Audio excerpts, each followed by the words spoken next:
C'est la figure de Don Bosco et son esprit qui nous ont attirés.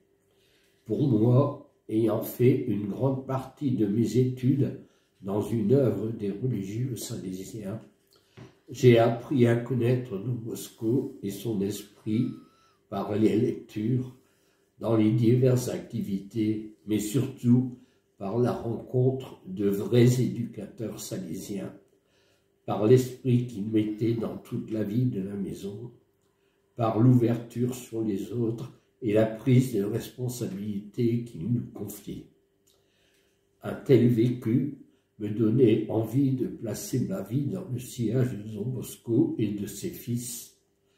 Après quelques années de réflexion, je me suis senti appelé à vivre la vocation de laïc salésien.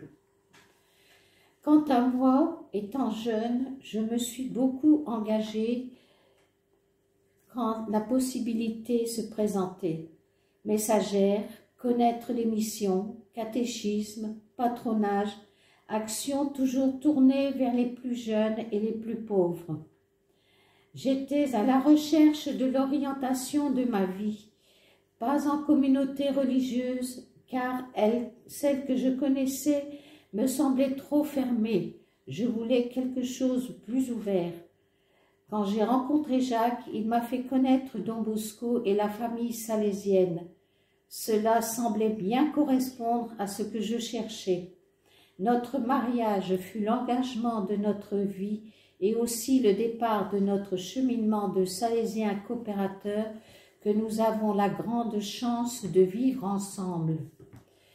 Pour nous, être salésiens coopérateurs, c'est prendre au sérieux notre vie spirituelle et notre vocation de baptiser.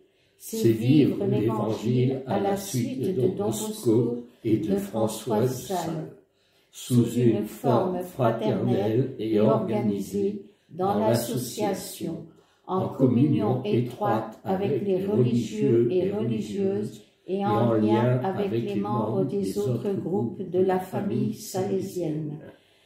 Claudine, Jacques, Langlard,